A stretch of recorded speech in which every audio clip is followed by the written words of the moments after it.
This is the Fox 5 News Block.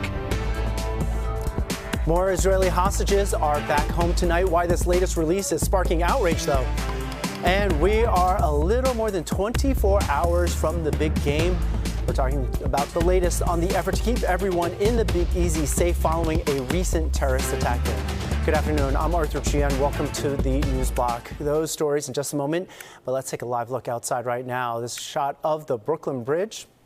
And the sky may be a little gray and it may feel a little cold out there. Actually, it feels a lot cold, but this is the good part of the day. Let's bring in meteorologist Audrey Puente for our look at our forecast. You're right, Arthur. Today is the best part of the day. We are going to see increasing clouds and precipitation will be arriving later on this evening. And it's also cold out there. We're flirting with the freezing mark across much of the tri-state area at this hour, and that's going to set the stage for a winter weather event to be happening later this evening. The National Weather Service has issued a winter weather advisory for the areas shaded in purple here. This is right through 11 a.m. tomorrow, where we could expect some hazardous travel. And then there's a winter storm warning for the areas to the north here, extending all the way out towards New England, where we're expecting an accumulating or a significant shovelable snow in this part of the tri-state region here. So here it looks out on our radar at the moment. Not a lot of action happening across the immediate tri-state area, just a couple of snow showers off to our north and west. But to our south, we do have a kind of a mix rising up from southern New Jersey here. So we're getting a little bit of snow in and around the Jersey Shore. We're talking about south of 195 here. And there's also an icy mix extended here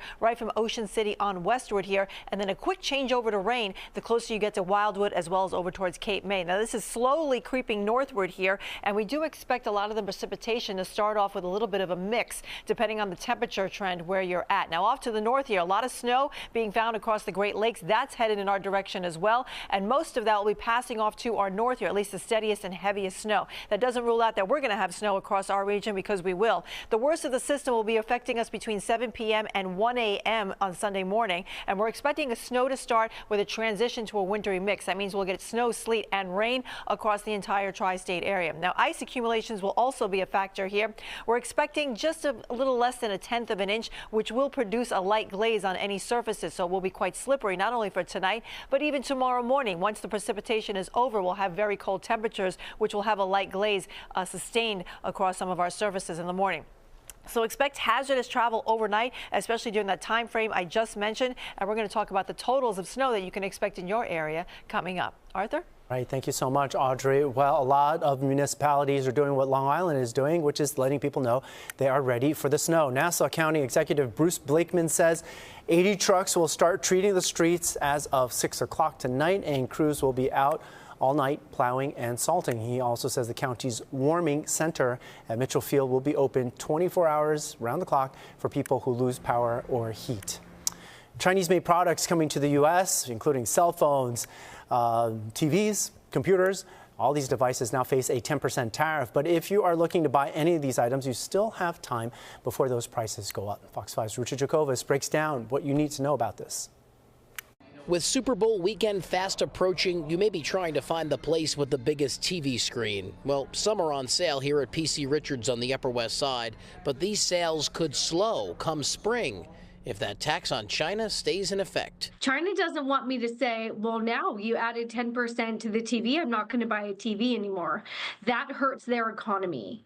So I think sometimes we see them lower the price so that I still buy that product. Some of these TV brands like LG and Samsung are partially made in China or housed in the country before being shipped to the United States. Experts say although there's no reason to panic yet, the price of your next TV could become more expensive. All the more reason why a strong economy is imperative to keeping costs down. The dollar is strengthening on this. So my dollar goes a lot further today than it did yesterday. I can buy more with the cost of $1 than I could yesterday. That's good. That offsets the inflationary impact. Taylor Riggs, who co-hosts the Big Money Show on the Fox Business Network, says companies will do their best to adjust before passing the buck to consumers, either shifting manufacturing or absorbing some of the cost. We're going to have to see again which manufacturers have the most exposure. Are they 100% made in China?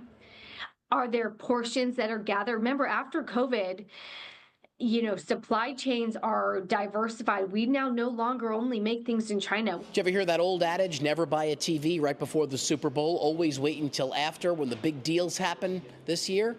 you may want to change those habits. Buy a TV if you're in the market for it now before the prices hike in the spring. If these tariffs stick, experts say you could save yourself a couple of $100. On the Upper West Side, Richard Giacovis, Fox 5 News. 3 more Israeli hostages are back home this afternoon.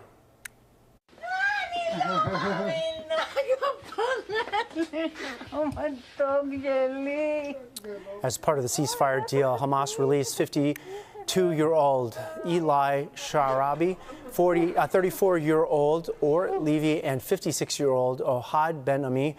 They were held hostage for 16 months. Their frail condition and the way they were forced to parade onto a stage in Gaza and give short speeches while rifle-armed Hamas members stood guard has sparked outrage in Israel. 183 Palestinian prisoners were freed in exchange for the 3 hostages released. A federal judge blocks Elon Musk's Department of Government Efficiency from accessing Treasury Department records with sensitive personal data. That information includes Social Security and bank account numbers of millions of Americans. The judge issued the order today after 19 Democratic attorneys general sued, claiming the Trump administration violated federal laws by allowing Musk's team to access the Treasury's central payment system.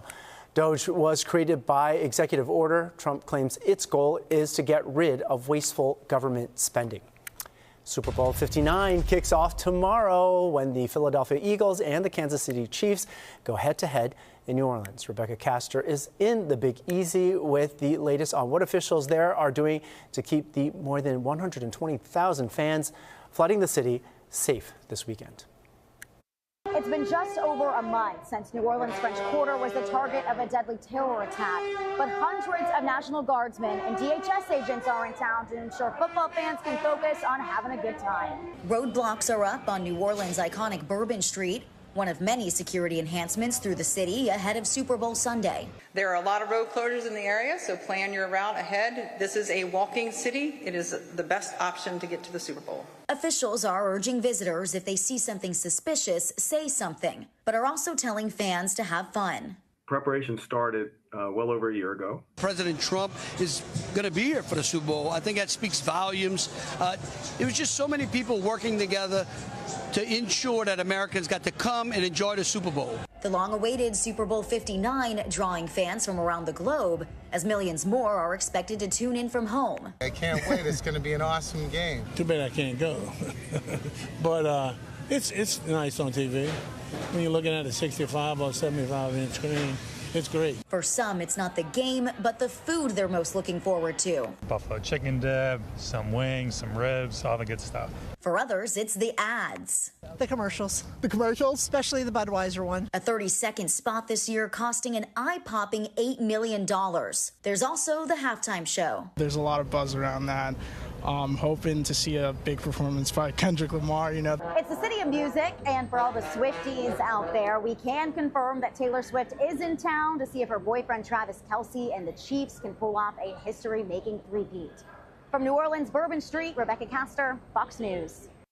I left that for the end, huh? Well, coming back to New York, there is no place as fashion-forward as New York City from head to toe, and the Big Apple transformed into Shoe York City for an exhibit celebrating all things sneakers. Fox 5's Kendall Green shows us the kicks on display at St. John's University in Queens.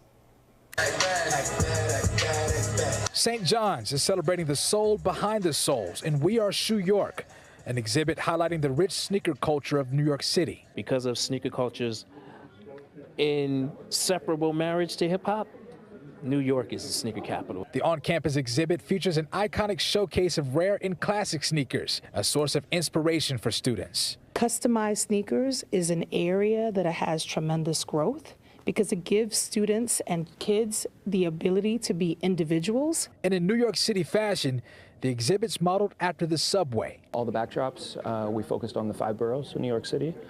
So the students came up with the ideas on the various backdrops of the glass cases where we're displaying the shoes. Now, one of the goals of this exhibit is to get St. John's students involved in the sneaker industry, expected to balloon into a $100 billion industry by next year, and trace back its roots, like these Adidas superstars paying respect to rapper Run DMC. Run DMC's first record that made the radio, Suck MC's DMC says I'm DMC and a place to be. I went to St. John's University. Students got to watch custom sneaker designer Danny pay tribute to St. John's legendary head coach Lou Carnesecca. We kind of fully themed it in the St. John's colors, black, red, and white. We added 526 on the heels because that's the number of wins that Lou had while he was a coach here. He was so known for all the ugly sweaters that he used to wear as games. So we really wanted to get an actual ugly sweater and cut it down. So that's what you see me doing here. As students share, they've got a whole new view on the shoe after diving into the details of the city's sneaker culture. What they're wearing somewhat represents them. So I'm gonna take that into consideration every time I meet somebody. I'll be like, oh, okay, I see you. Kendall Green, Fox 5 News.